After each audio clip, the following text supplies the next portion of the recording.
Assalamu alaikum ve rahmetullahi ve berekatuhu. Kaderlik Facebook'taki dünyanın her qaysı joylaridagi qarindoshlarım. Hammalarninki mushu vaqti ve bunun keyingi vaqti bu dunyolik ve o dunyolik her ikki dunyolik xayrli olsun. Bugun sizlar bilan o'rtoqlashadigan mazmun qadrli qarindoshlar tadbir şirketimiz tarafından neşr kılgan tedbir neşriyatı tarafından neşr kılıngan Erkin Sıdık akımızdaki kitaplarını köydağla 7 tane kitap en astidikisi Ademlerin Sürütü Bar kitap yani neticelik Uygurlar diyen kitap kadirli qarindoshlar. Onun başka onun yani en ahir neşr kılgan kitap 7. kısım kitap en peste Erkin Sıdık yazmalar 7. kısım turmuşun muhim savatları ve savakları diyen kitap. Onun ama şu neticelik Uygurlar biraz mezmun köp hem A4 kağızının çoğunlukla neşr kılan kitap boğaçka. O kitap kitaplardan okşaş bir ölçemde emas. Onun aldı da renklik resimler bilen birlikte neşr kılgan Erkin Sıdık yazmaları 5. kısım Galiplarning karakteri ve sabakları diyen kitap kadirli qarindoshlar. Onun aldıncısı 4. kısım Köngüldün su içer bilval ve selkin tori sohbet hatırisi. O 3. kısım kitabımız yani Erkin Sıdık yazmaları kişilik teraqqiyat hakkındaki yazmalardan 3 kısım kitap. 1.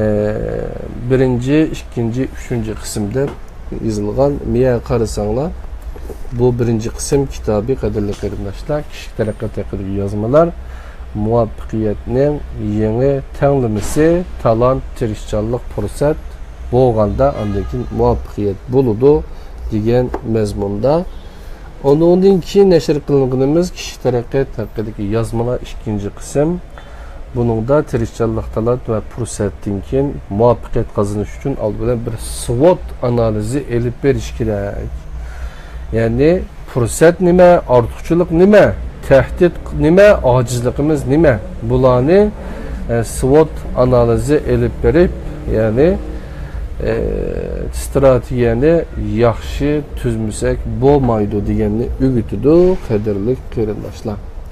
Ondan keyin bu kişilik teraqqiyat haqidagi yazmalar Erkin Sıdık akamizniki rasmiy tushirilgan Erkin Sıdıkning qisqacha tarjimahali degan kitap qadrli qarindoshlar. Bugun biz sizlar bilan o'rtoqlashmoqchi bo'lgan mazmun nima desanglar, yani kişilik teraqqiyat hakkındaki yazmalarınki 1. kısmı bo'lgan bunu kitap qadirli qarindoshlar.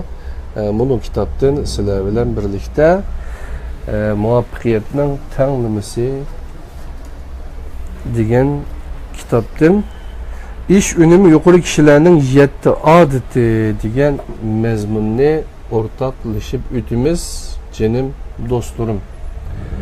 Anda olsa tedbiriyay sin dersleri 15'incisi de kulukunla şu derste bolsun. Zihnunla iş önemi yuqori kişilerinin 7 adeti zadı nimiken şunu birlikte öğünümüz. İş önemi yuqori kişilerinin 7 adeti 2008 yılı 3. ayının 20. günü yazılıp ilan kılıngan makale iken bir qancha kunning oldida yani 2008 yılı 3. ayının 10. günü ben bizim idarede ötküzülgen bir seminer yoki ilmiy yig'inga qatnashdim. Bu seminarning temisi birinci ishni oldi bilan qil. İngilizce first things first.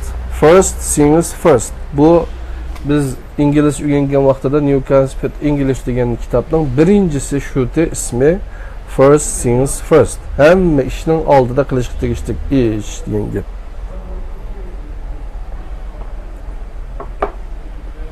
Bo'lib, onunda har xil shirkatlar uchun maxsus kişilik teraqqiyat to'g'risida seminar o'tkazilib, bir shirkatning xodimi 1 soat ders o'tdi. Bu seminarda so'zlangan mazmun aslida Stephen Covey Efendi özünün iş ünümü yukarı kişilerin 7 adeti degan bir kitabı da oturup koygan 7 adetinin içindeki 3. adet idi. Bu kitap isminin İngilizcesi The 7 Habits of Highly Effective People. Bu doğruluk Bilal Phillips'ın bir dersi var. Onu mu tinşap bakınlar. Bu yerdeki highly effective people degan sözün otur manisi yuqori önümlü kişiler degenden ibaret. Eğer bu sözünü Uygurçaga ma'na bu iş tercüme qilmoqchi bo'lsa, uni ish unumi yuqori kishilar deb elishga to'g'ri keladigan bo'lib, o'qirmanlarning ashundaq ma'na bo'yicha tushunishini so'rayman. Men hozirgacha bo'lgan ömrümde аңлы qalda o'zim tanlasam bo'ladigan yo'llarni to'liq bayqash, ularning ishidagi eng yaxshisini tanlash, her xil ishlarni unumli elib minishning to'g'ri usulini tepish hamda o usullardan to'liq foydalanib muvaffaqiyat qozonish jihatda izchil turda izlanib va tajriba qilib kelayotgan bo'lg'achqa bu mazmunni xili yaxshi tushundim. Hamda uni menga shundaqla o'zimga o'xshash boshqa nurg'un kishilarga bo'libmi, buningdan keyin jamiyatga qadam qo'yadigan Uyg'ur yoshlarga nihoyatda foydali ekanligini his qildim. Shuning bilan ushbu yozmani tayyorlash qaroriga keldim. Ben resmi mazmunni boshlashdan burun oldi bilan Kuvi apandini qisqacha tunishtirib o'tay. Bunda qilishki maqsadim o'qirmanlarga bu yozmada o'ttirib qo'ydigan mazmunning nima uchun nihoyat muhim ekanligini bir oz eskartib qo'yishdan iborat. Kuvi apandi 1932-yil tug'ilgan. Amerikaning Harvard universitetining egilik boshqarish kasbida magistrlik unvoni elib, onundan keyin ömrünün köp kısmını Amerika'nın Utah ştatidagi Brigham Young University deb atiladigan oliy maktabda professorlik qilib o'tkazgan. Hamda aşı maktabda ishlab etib doktorlik unvoniga erishgan. Onundan keyin o yana boshqa oliy maktablarning 4 faxriy doktorlik unvoniga erishgan. 1989-yili o İş ünümü yuqori kishilarning 7 adeti degan kitobni e'lon qilgan bo'lib, bu kitap hozirgacha butun dunyo bo'yicha 12 million nusxadan ortiq setilgan. O mush kitap hamda o'zining liderlik va egilik boshqarish ilmiy jihatdagi bilimi bo'yicha dunyoga tunilgan bo'lib, hozir dunyodagi necha minglagan shirkatlar u o'ttirib qo'ygan liderlik va boshqarish texnikasini qo'llanmoqda. Kuvi apandinin aytishicha, bu 7 odatni o o'zi ijod qilgan emasken. O 150 yilning mobaynida g'arb ellarida nashr qilingan muvaffaqiyatga aloqador kitoblar hamda nurg'un danglik kishilarning tarjimalaridan net yüzünü o'qib chiqib, shu asosda bu odatlarni bayqabdi. Hamda uni oddiy va to'g'ri til bilan ifodalab beribdi. Uning aytishicha, bu 7 odatni dünyadaki asaslık dinlerinin hemmisinde tapqılı bo'ladi ekan. Onun aytishicha, iş ünümü yuqori kishilarning hemmisi shundaqla uzun muddat ünümlük başqurulgan şirketlerinin hemmisi mo özlerining muvaffaqiyatini qo'lga keltirish uchun ashu 7 odatdan azdır ko'pdir foydalangan ekan. Kuvi apandining deyishicha, bu 7 odat kishilarga butunlay yangi narsadek tuyulmasimi, ularni bir bütün gavdi shaklida to'nib yetmagan bo'lg'achqa mutlaq ko'p sondagi kishilar onundan doim foydalanib ketmaydi ekan. Bu maqolaning temasini ko'rgan ba'zi o'qirmanlar ehtimol hozir ko'p sondagi Uyg'urlar duch kelayotgan eng cho'ng masala qandoq qilib qursaqni to'yg'izishib tursa, bundaq narsaga kim qiziqadi deb o'ylashi mumkin. Uyg'urlarda aldırgan yolda qala degan bir maqol bor. Agar siz bu yozmani va mening keyingi yozmamni to'liq o'qib chiqsangiz, yuqorgi maqolaning ma'nosini to'liq tushunib yetalaysiz. Uyg'ur diyoridagi o'qirmanlarning 150 yilning mobaynidagi muvaffaqiyat to'g'risida yozilgan kitoblarni o'qib chiqish imkoniyati yo'q. Gerçi men Kuvi apandining kitobini to'liq o'qib chiqmagan bo'lsam-mo, yuqorgi seminar jarayonida o kishi o'zi kino qilib ishlagan bir qism materiallarni ko'rdim. Onundan keyin yuqorgi darsning xotirasi asosida bir qancha kishilar Kubi Efendi'nin iş ünümü yuqori kishilarning 7 odati degan kitobini tahlil qilib yozgan maqolalarni o'qib chiqdim. Men tuvanda o'z tushuncham asosida shu 7 odatni tonishtirib yoki uyg'urchalashtirib o'taman. İnsanlar bir alayda tipdagi maxluq bo'lib, u xuddi boshqa maxluqotlarga o'xshash, faqat o'zi duch kelgan yangi ahvolga qarata o'z manfaatini chiqish nuqtasi qilish asosida ish ko'rishga odatlangan. Lekin ularning boshqa maxluqlar bilan bo'lgan farqi, insonlar shay'lar ustida nihoyat cho'nqur o'ylanib, yuqori unumli harakat elib bora oladi.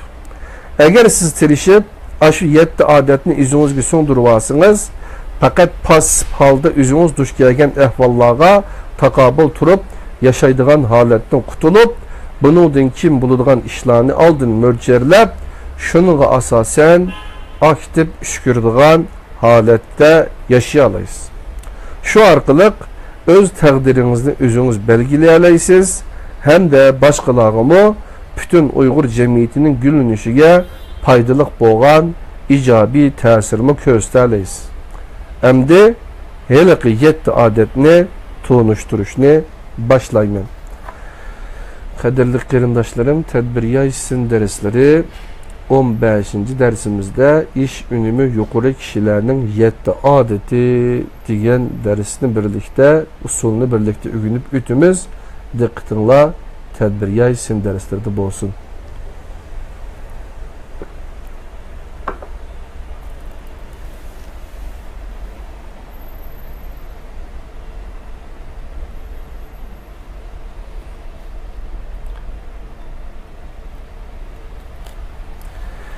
Qadrli qarindoshlar, unda olsa biz dersimizde devam qilib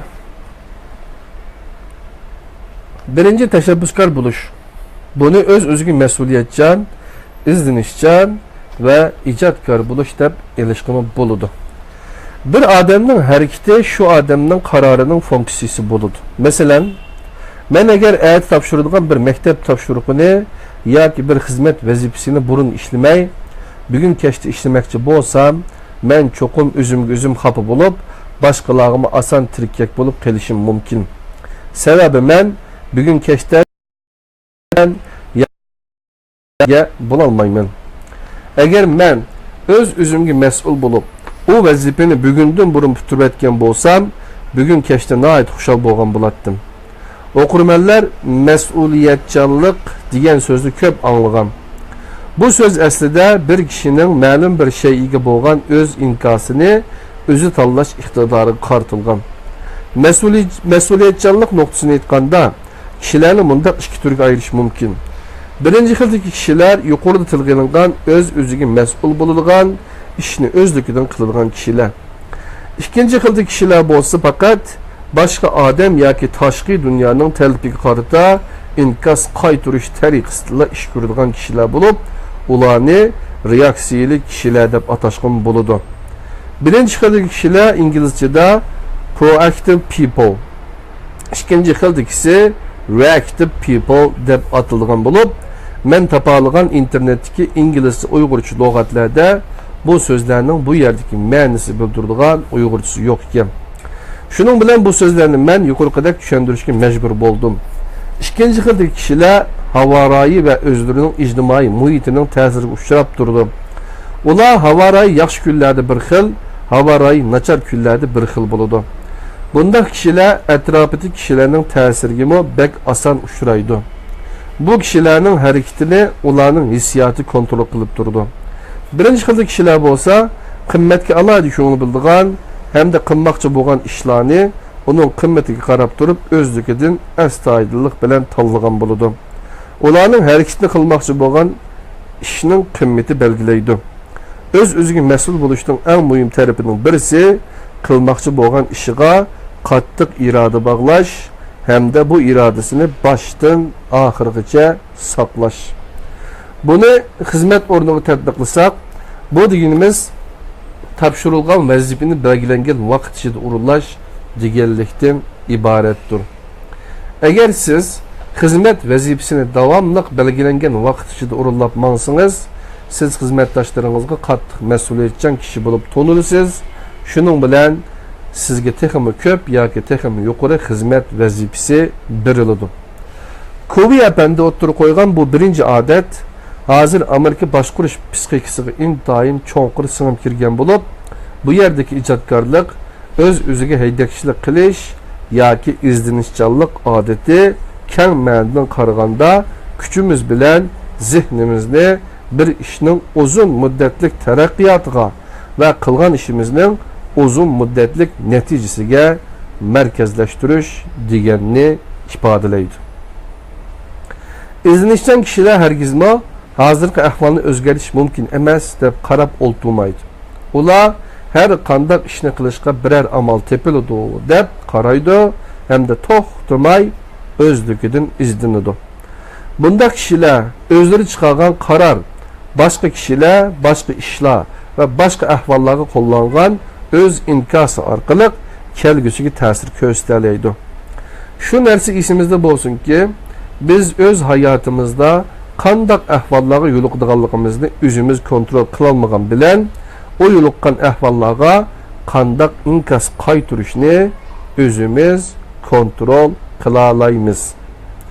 Biz bu odatni o'zimizga to'liq o'zlashtirish uchun tuvandagi ishlarni qilishimiz kerak. Birinchi, o'z hayotimiz bilan bog'lanishlik har xil ta'sirlarga nisbatan to'liq mas'uliyatni qabul qilish.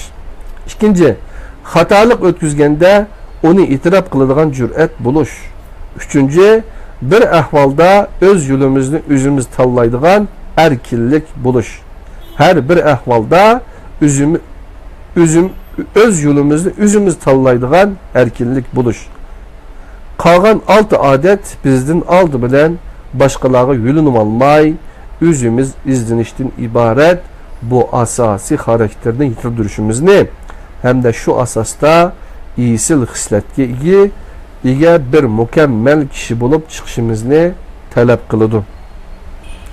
Yosh o'smirlarni tarbiyalashga an'anaviy usul ota-onalar va o'qituvchilar ularga qanday qilish, qanday kiyinish, qanday so'zlash, qanday hissiyotda bo'lish va qanday o'ylashni deb yosh o'smirlarni shu bo'yicha ish tutishga majburlash edi. Lekin bu usul Amerika qatorliq taraqqiy topgan davlatlarda allaqachon amaldan qolgan. O davlatlar hozir yosh o'smirlarni o'ziga o'zi haydakchilik qiladigan, o'g'uysizlikqa yo'liqqanda ro'yi jihatdan tez asliga keladigan, kasb ahliga loyiq pozitsiyaga ega hamda ishni o'zi tepib qiladigan kishilardan qilib yetildirishga yuzlandi. Lekin Uyg'ur diyorida bo'lsa, o'quvchilarni tarbiyalash jihatdagi koni an'anada texcha qilcha o'zgarish bo'lmadi. Hatto chekinish bo'layotdi deb aytishim bo'ladi. Uyg'ur yoshlarining tasavvur qilish iqtidorining bo'g'ilishi ularning bir butun inson bo'lib cho'ng bo'lishiga ta'sir yetkazmoqda. Nurg'un ota-onalar bolalarini boshqalar yo'lsizlik qilsimi yo'l qo'ygin deb tarbiyalamoqda. Buning boshqalarga qul bo'lib cho'ng bo'lgin deganda nima farqi bor? Men uni bilmadim. İngilizce'de medeniyetga ait sözlerden ikisi bor. Onun biri culture bo'lib, o Uyg'ur medeniyeti degan so'zdagi medeniyetning ma'nosini ishlatiladi. Yana biri civilized people deki civilized degan so'z bo'lib, onun ma'nosi medeniyet xalq, Uyg'ur xalq deki medeniyetlik Uyg'ur degan so'zdir. Bu so'z odatda yovvoyi odamlar deganga qarama-qarshi ma'noni bildirish uchun ishlatiladi. Uyg'ur xalq hargizmi o'z farzandlarini boshqalar yo'lsizlik qilsimi yo'l qo'ygin deb tarbiyalaması kerak. Onun o'rniga oldi bilan boshqalarga ilmiy asosda adolatli bo'lgin.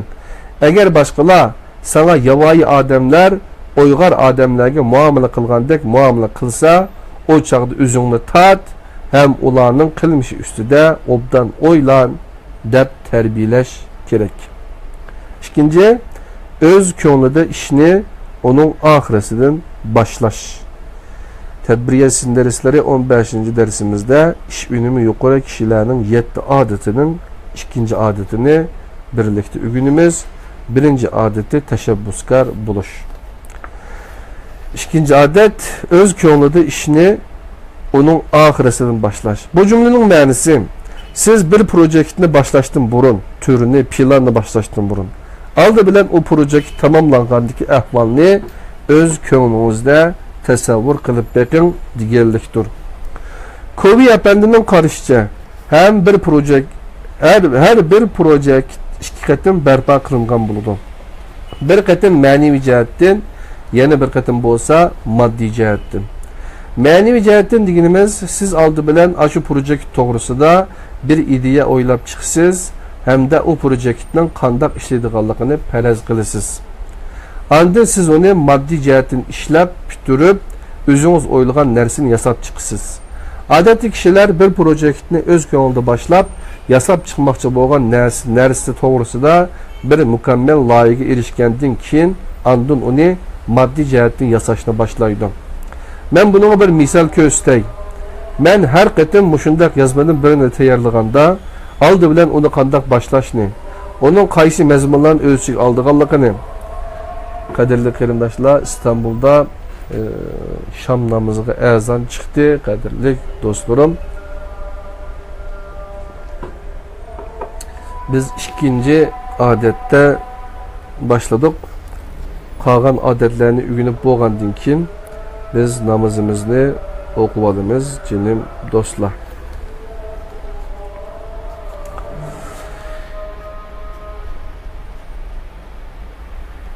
Adetli kishilar bir projektni o'z ko'nglida boshlab, yasab chiqmoqchi bo'lgan narsa to'g'risida bir mukammal loyihaga erishgandan keyin andin uni moddiy jihatdan yasashni boshlaydi. Men buni bir misol ko'rsatay.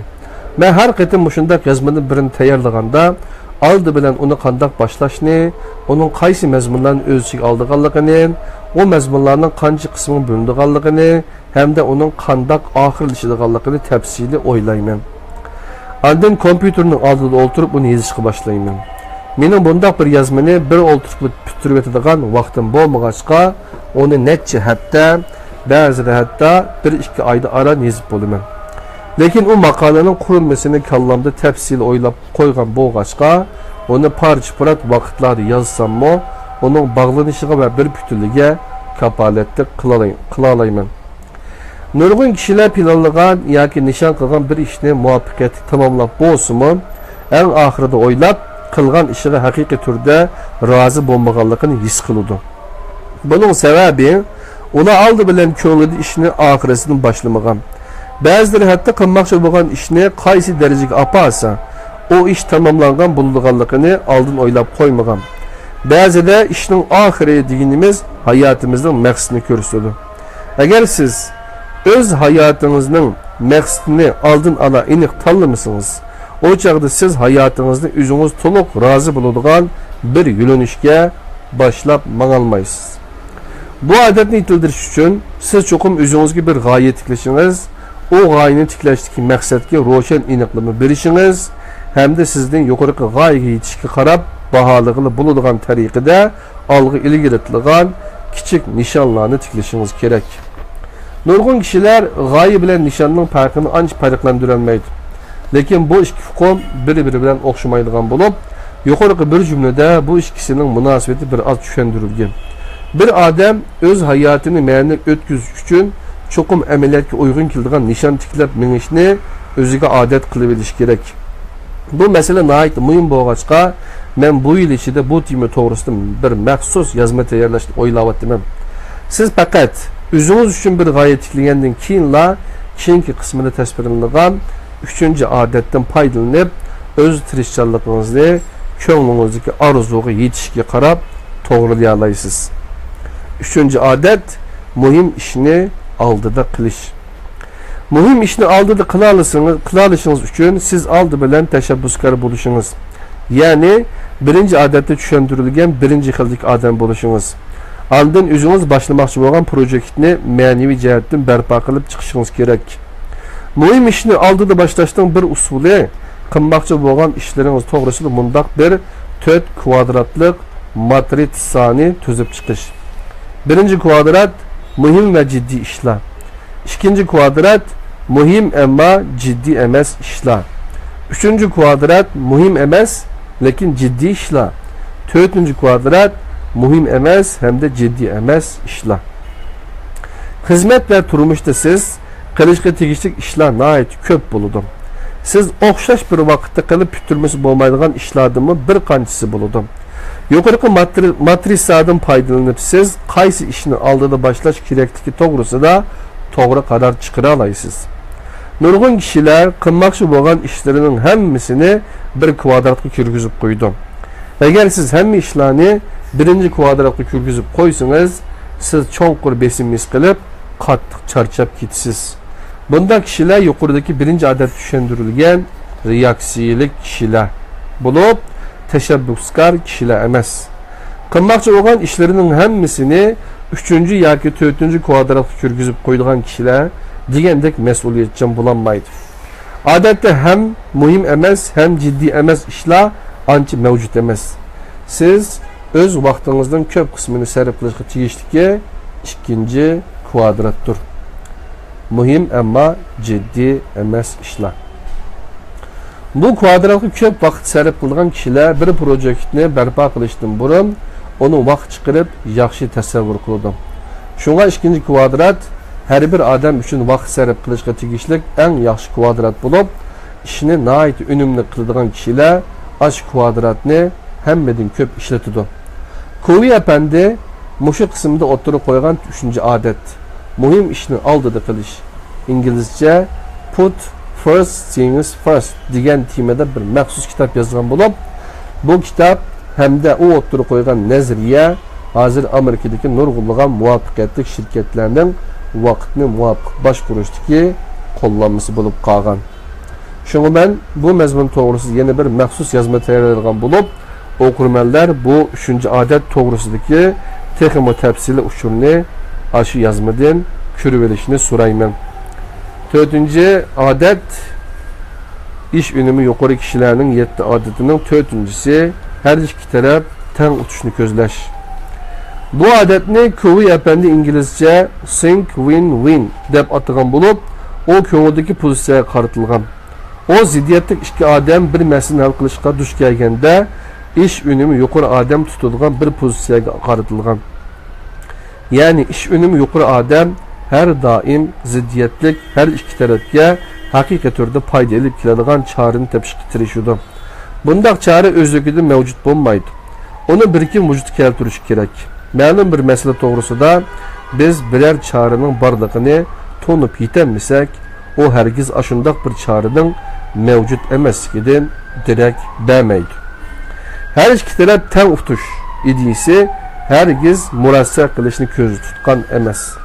Siz bu odatni qancha ko'p qo'llansangiz, har ikki tarafga haqiqiy turda teng foyda yetkazadigan bir chorani tepishga shuncha baklab intiladigan bo'lasiz.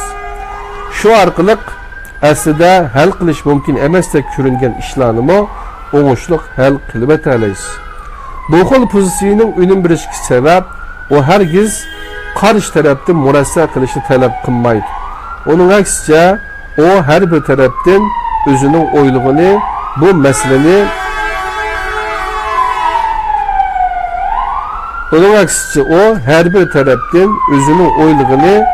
bu meseleni hal qilishning birdan bir usul emasligini, shunga yaxshiroq chorani tepib chiqish ikki tarafning o'rtaq nishoni bo'lish.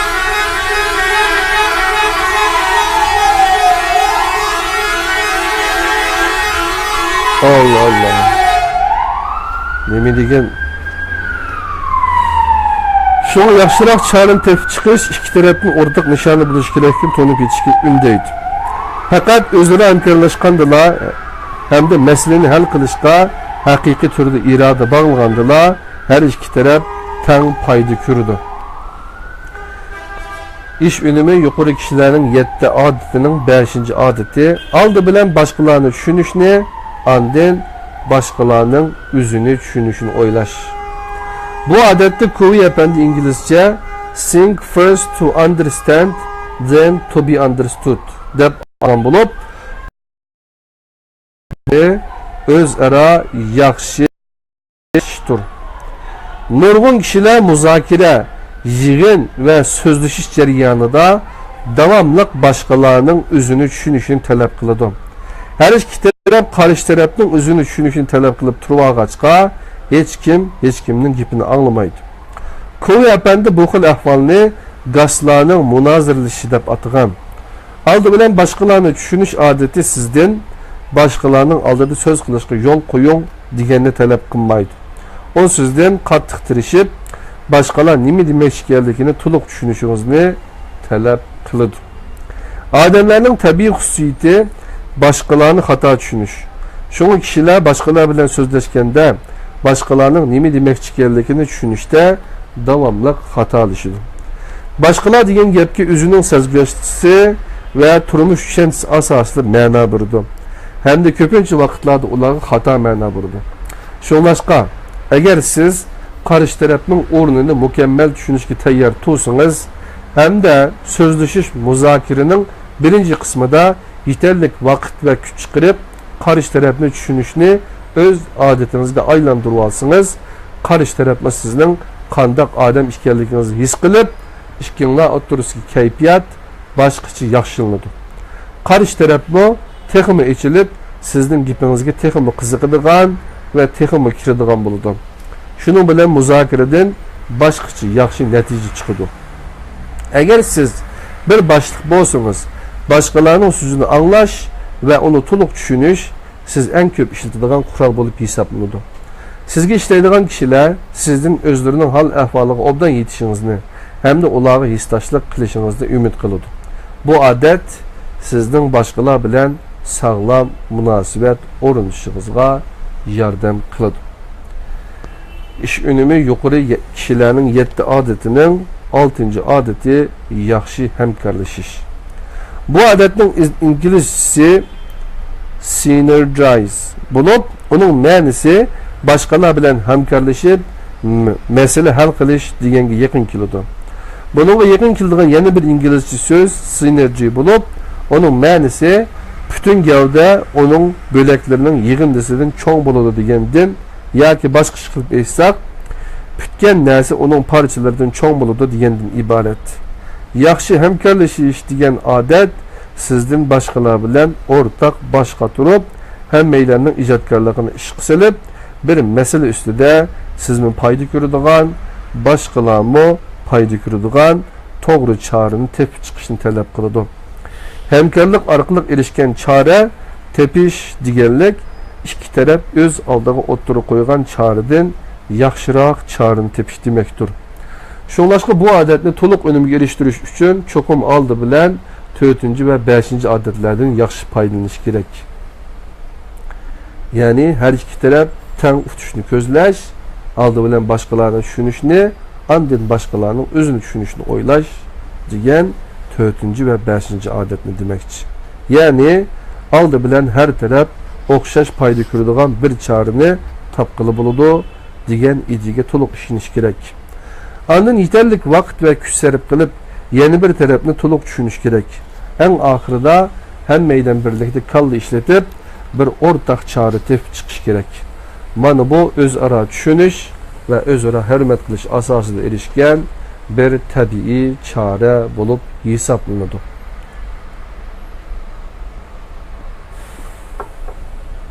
Qadrli qarindoshlarım, ish unumi yuqori kishilarning 7 odatining 7-siga keldik. Herni bilib turish. Bu yerdagi hara siz o'zingiz bo'lib, harini bilib turish deganning ma'nosi o'zingizni yaxshiroq, aqlliroq hamda texmi unumli qilib turish degandan iboratdir. Nayt yuqori unumli kishilar davomli vaqt chiqarib harini bilib turdi. Ya'ni izchil turdi beden, ko'ngil va ruhiyatdan iborat inson hayotining 3 o'lchamining hammasini chiniqtirib turdi. Kovi apandi yuqorqi 3 o'lchamga kishilar aro munosabat degandan iborat 4-omilni qo'shgan. 7-odatning birinchi kichik odati ruhiy chiniqish. Bu yerda ko'z tutilgan hayotdagi maqsad va yo'nalishdan iboratdir. Agar siz dindar odam bo'lsangiz, sizning xususiy e'tiqodingizning o'zi ruhiy chiniqish bo'ladi. Agar siz din muxlisi bo'lmasangiz, hayotning siz uchun bir alayda maqsadi borligini esingizdan chiqarmang. Ba'zilarning aytishicha, siz muddatli holda hech ish qilmay, o'zingizni butunlay qo'yib etib, 10-15 minut o'ylansangiz, shu bir xil ro'yi chiniqish bo'lib hisoblanadi ekan. Kishilar odam uxlaganda odamning ko'ngli yetarlik aram oladi deb o'ylaydi. Amaliyotda bo'lsa undaq emas. Odam uxlaganda uning mingisi yanada nihoyat aktiv bo'ladi. O to'xtamay har xil uchurlarni betaraf qilib turadi. Shunglashqa ko'ngilni muddatli aram oldirish orqali kishilar o'zini sog'lomlashtira oladi. Uningdan boshqa o'z g'oyasi, o'zining roli, o'z nishoni va o'z hayoti uchun eng muhim bo'lgan ishlar ustida muddatli holda o'ylanib turishmi ro'yi chaniqish bo'lib hisoblanadi. Men ertiyaz va yoz kunlari ishdan tushib uyga qaytib kelgandan keyin birer soat vaqt o'ylama gul va ko'ktat tikish hamda ularni parvish qilish orqali ro'yi chaniqish maqsadiga yetaman. Ya'ni mening qilgan ishim zihnimni atigandan kechgacha yuksak darajada markazlashtirib, meni ishlatish ishi bo'lg'achqa, men uchun ho'ylada ish qilish bir ruhiy chaniqish bo'lib hisoblanadi. Men Abdushukur Muhammad Emin apandining 3 xil millat va milliyatga 3 xil qimmat degan maqolasidagi tuvandagi mazmunni o'qiganda 5 asrning oldida Uyg'urlarda nima o'zgarish bo'lganligini degandek tushunolmagan edim. Naql. Yaqinqi 5 asr mobaynida avliyo chatdan, murid bizdan bo'lib, ichki nizo va tafriqchilikda erishganimiz zodi nima bo'ldi? Yaqinqi 5 asrdan buyon diniy mazhabchilik bilan murid muxlislik firqavozligi, yurtvozlik, mahallavozlik, mullam yoki apandilarimizdagi kichik guruhvozlik, al-g'amini muz daryoga pirqirtib cho'riyotgan mansab baldoq yirismanligi, turkum engi va milliy madaniyat inkorchiligining talva dabdabelari bilan dal daraxtsiz jaziradagi qo'yimtozdek mas'uliyatsiz fitna, ig'vo, tuhmatxo'rlik qatorliq 6 zahar tufaylida o'g'iz ustidek uyumoq degan ma'nodagi Uyg'urlar uyushish kuchini echilgan sutga aylantirib qo'ydi. Echigan sutga aylantirib qo'ydi. Natijada ismimiz Uyg'ur, ishimiz Urg'uy bo'lib chiqdi.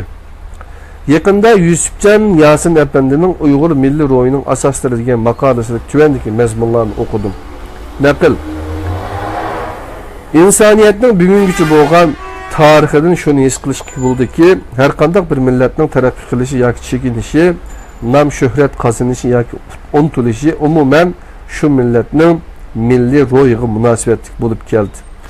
Uyg'urlarning milodiy 13-14 asrlargacha bo'lgan tarixida siyosiy huquq tushunchaning kuchayib, iqtisod va madaniyat taraqqiy qilib, ta'siri va nam obro'yining Osiyodan halqib, hatta Yevropa ve Afrika'nın tarılışı, ularning maddi ve manevi hayatının her qandaq sahasida milli ruhunu yetekçi qilganligidan bo'lgan.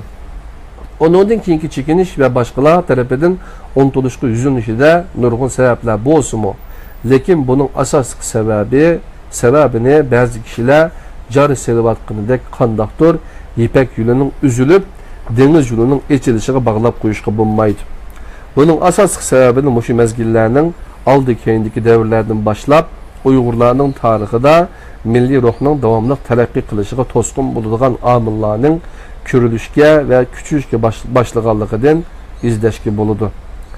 Bu to'sqinlikni dal sirtqi muhitdan qabul qilgan turli e'tiqod shakllari va shu e'tiqod shakllariga ergishib kirib kelgan madaniyat belgilarining e'tiboriga erishishidan bo'lgan. Ma'lumki, Türkiye milletleri arasında miladiden burunki devirlerden tatipla Ulu Tanrı degan ma'nodagi kök Tanrı namida atalgan bir tanrılık e'tiqod shakli asos qilinib kelgan. İslamiyet davriga qadar izchil davomlashgan bu dinning aqidasida huquq, qonun, g'urur, ustunlik, jangovarlik, shon-sharaf, insonchilik, jumladan milliy ruh Tanrıning irodasi deb qaraladi. Hükümdarlarımı bu aqidani real hayatda amalga oshirishga tirishadi. Demak, bu davrda milliy ruh bir xil e'tiqod va aqidaga aylangan edi. Shundan keyin Abdushukur Muhammad Emin apandining so'zlarining ma'nosini to'liq tushungandek his qildim. Yani bundan 5 asr burun Uygurlar milli ruhga bir xil e'tiqod sifatida muomala qilgan ekan. Bundan keyin bu xil pozitsiyada tadrijiy holda ojizlish bo'libdi. Shuning bilan Uygurlarda zo'r darajada chekinish yuz beribdi. Milli ruhning ojizlab denishi Uygurlar uchun bugunmi bir cho'ng yo'qotish bo'lmoqda.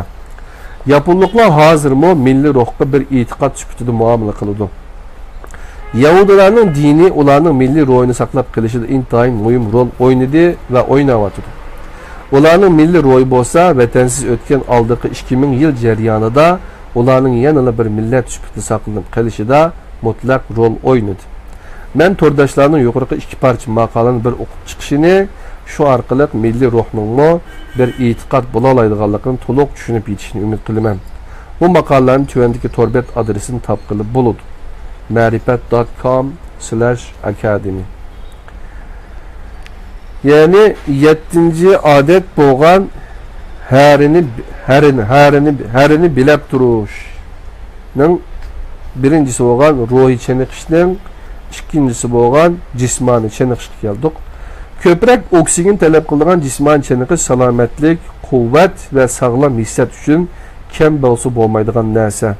Bu odatni uzildirmay davomlashtirish uchun har haftada kam deganda 3 qatim 20 minutdan chiniqishga to'g'ri keladi.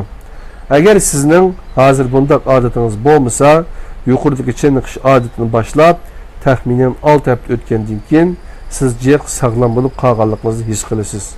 Bunday chiniqish orqali badaningiz oksigenni texmo unumli bir taraf qiladigan bo'ladi. Shuning bilan siz o'zingizni boshqacha ruhlanib qolgandek his qilasiz. 7. adetning 3-si harini bilib turishning 3-si ma'naviy chiniqish. O'zingizni bunday savolni so'rab boqing. Men dilimni o'tkirlashtirish uchun nima ish qilyapman? Men bir o'rganish faoliyati bilan shug'ullanyapmanmi? O'zimning kasbiy bilimini kengaytirish uchun nima ish qilyapman? Bu jihatda qiladigan muhim ishlarning birisi kitob o'qish. Yaxshi materiallarni tanlab, o'z bilimingiz va tushanchangizni kengaytiradigan ve çoğunlashtiradigan narsalarni o'qish. Kovi apandi jismoniy chiniqish bilan ma'naviy chiniqishni bir vaqt olib berish uchun uydagi chiniqish velosipedini kuniga 1 soatdan ortiq minib, shu jarayonda kitob o'qiydi ekan. Bizga mushu darsni so'zlagan kishi har oyda yaxshi kitobdan birini o'qib tugatishni o'zining doimlik nishoni qilib olgan ekan. Bizning barliq yo'l yurishimiz mashina orqali bo'ladigan bo'lg'achqa, men her gün ayolim bilan birlikte kechki tomoqdan keyin 1 soat atrofida yo'l manaman. Akşam uxlashdan burun 1 soat material ko'raman. Her bir xizmat kunini ruhim ustun ve nait unumli o'tkazishim uchun atigini soat 5dan 55 minut o'tganda uydan xizmatga qarab yo'lga chiqish uchun o'rnimdan soat 5dan 25 minut o'tganda turib, cho'qim bir qatim yuyunaman. Dağlıq ərbablarının tərcümalı və Uyğur məsələlərini düşündürüb bilələydiğən dağlıq əsərlər qatarlıqlarının oxuş arqılıq adam özünün ruhini urğutalaydı. Qılıvatqan işi üçün yenice güç-qüvvətə erişələydi. Yakında bir qırınışımız bana Şinjan Xalq Nəşriyyatı Uyğur tilində nəşr qılğan tüvəndiki kitablarının tizimlikini mağdurubdu. Albert Hubbard xətni Garsiyaga yetkizib beriş, Napolyon Hoyle'nin muvaffaqiyat haqidagi bir yurish kitob romanlari, Winslet Peer Japa chekuvchilarning mayishlanishga haqqi yo'q, Jack London Hayotga muhabbat 80-yillarning 5'ida Uyg'urcha nashr qilingan Bahor Shamili nashr qilingan. Bahor Shamili hozirgi adabiy tarjima jurnalining koni soni 80-yillardagi qaysi bir sonida bor edi. Oleg Mandino dünyadaki en ulug' mal satquchi. Firer Kaper'ning G'arbiy nuqta harbiy maktab o'quvchilarini tarbiyalash haqidagi javharlardan tuzilgan bahonaga yo'l yo'q. No excuse. Bundan boshqa men to'rdashlardan Abduqodir Jaloliddin apandining o'zim har joydaman, ko'nglim sendadir degan maqolasini bir o'qib beqishni tavsiya qilaman. Bu maqolaning tor adresi www.marifat.com/academy. Yani 7. adetning 4-chi kichik mavzusi kishilar bilan bo'lgan munosabat. Buni ba'zilar ijtimoiy va hissiyot jihatiga chiniqish deb oladi. Bu iş aldığınki 3 iştek bir xil adet bolmasdan əməliyyatda o bir iradə. Bu iradenin yuqorqi 7. adetinin 1. adeti kısmına toxtalğan. Ruhi çeniqish adeti jarayoniga so'ndirishimi bo'ladi. Qisqacha qilib aytganda bu irada yuqorqi 4, 5 ve 6. adetlerden faydalanıp kişilik münasebetini yaxshi elib berish iradesini ko'zda tutadi. Biyologiya olimlarining aytishicha, inson bedeni aslida 120 yil sog'lom yashashga yaratilgan. Bu deganlik, agar siz yaxshi odatlar orqali o'z salomatligingizni obdan kontrol qila olsangiz, 120 yoshga kirguncha yashashingiz butunlay mumkin deganlikdir. Oxirgi so'z. Qadrli qarindoshlar, 45 minut bo'pti. Oxirgi so'zni tamomlab namozimizni o'qiymiz. Tədbiriyat dersleri 15. dersimizde iş ünümü yuqori kişilerinin 7 adeti degan 7 adetini o'qib tugatdik. Qadrli qarindoshlar, bularning qisqacha xulosalashaq. Birincisi tashabbuskorlik, ikkinchi adeti öz ko'nglida ishni uning oxirisidan boshlash, uchinchi odat muhim ishni oldida qilish, to'rtinchi odat her iki taraf teng o'tishni ko'zlash, 5. adet aldı bilen başkalarını düşünüşünü, andın başkalarının özünü düşünüşünü oylaş. 6. adet yaxşı hemkarlaşış. 7. adet herini bilep duruş. Bunun küçük ise ruhi çeniqish, cismani çeniqish, manevi çeniqish ve kişiler bilen bo'lgan münasebet, yani ictimai münasebet iken qadrli dostlar. Ahirki söz. Belki de kişilik teraqqiyot deb atalgan bir kasb var. Onu İngilizce personal development deb ataydı. İdare, mektep, şirket ve karxanalar öz hizmetçilerinin kasbi ve ictimai sapasını östürüş, ularning öz iqtidarını to'liq jari qildirib, o'ziga muvofiq xizmat darajasiga o'sishiga yordam qilish hamda xizmatchilar orasidagi o'zaro munosabatni saqlab menish uchun yuqorqi kasbdan foydalanadi. Ben Uyghur diyarda üsüp etiliş jarayonida kişilik teraqqiyot degan so'zni anglab bakqanim esimde yok. Ma'lum ma'noni elib aytganda, hozirgi Uyghur meselesini sapa meselesi deyishga bo'ladi. Uyg'urlar hozir faqat bir tal nonning ustida mengishga majbur bo'lyapti. Bir tal tanining ustida mengishga majbur bo'lyapti. Hozir uning butun millat doirasida milliy sapani o'stirish yo'lida biror ish elib berish imkoniyati asosan yo'q. Lekin her bir individual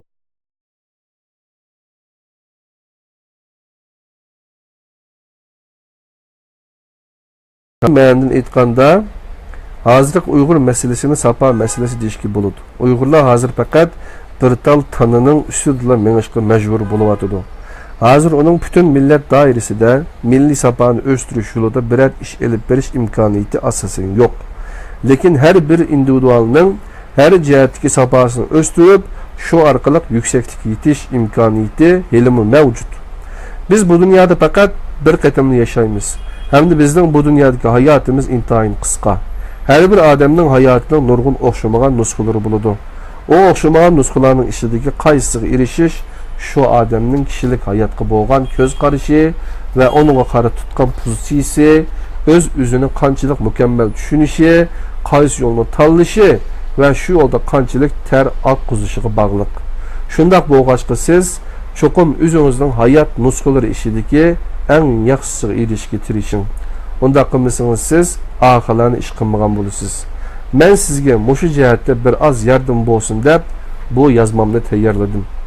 Men o'zimning bundan keyingi bir qancha yozmalarimdami mushunga o'xshash taraqqiy topgan g'arib ellarda allaqachon umumlashib bo'lgan, lekin Uyg'ur diyoriga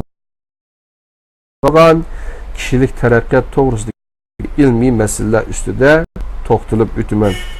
Gerçi men bir ijtimoiy fan sohasidagi mutaxassis bo'lmasam-mu, men tunishtirilgan ilmiy ufqum va bilimlar g'arib ellardagi dunyoga to'nilgan olim mutaxassislarning nurg'un yillik emgikining mahsuli bo'lg'achqa, ularning Uyg'ur yoshlarga cho'qim zo'r foydasi bo'ladi deb o'ylayman.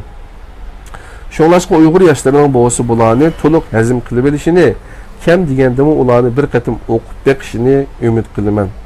Mening bir do'stimning deyishicha, ba'zi qarindoshlar ma'lum bir tor betida mening yozmalarimni besib chiqarib, maktab o'quvchilariga tarqatsa bo'ladigan, bo'lmaydiganligini so'rabdi. Mening yozmalarimni har qanday shaklda tarqatsangiz bo'laveradi. Bu işte mendan yoki boshqalardan ijozat olishning hojati yo'q. Men bu yozmalarni Uyg'ur yoshlar uchun tayyorlayapman. Yozganlarimning qimmati faqat boshqalar ularni o'qiganda yoritiladi. Ya'ni ularni qancha ko'p odam o'qisa shuncha yaxshi.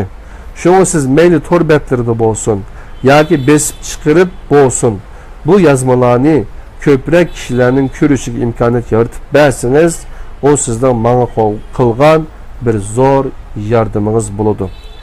Agar maqoladagi ismimni saqlab qilish sizga va boshqalarga foydasiz bo'lsa, ismimni chiqarmasangiz bo'ladi. O'zingizga qaysi foydali bo'lsa, shuni qilavering. Rahmet. Qadrli qarindoshlarim, unumlik ish unumi yuqori kishilarning 7 odati degan mazmunni birlikda o'rganib o'tdik. İnşallah kelar soatda vaqtni muvofiq boshqarish degan mazmunni yana mush kitobimizdan 16 tadbir yaysin darsimizda davomlashtiramiz. Diqqatinglar tadbir yaysin darslarda bo'lsin. Allah'ın özüge amanet. Abdul Aziz Beştoğra qarindishinglar İstanbul'dan tadbir şirketida sizlarga bu derslarni o'qib birlikda o'rganib o'tdi. Xohlasanglar, yoqtirgan bo'lsanglar, boshqa qarindoshlar bilan paylaşib qo'yinglar. Allah'ın özüge amanet. Assalomu alaykum ve rahmetullahi ve berekatuhu.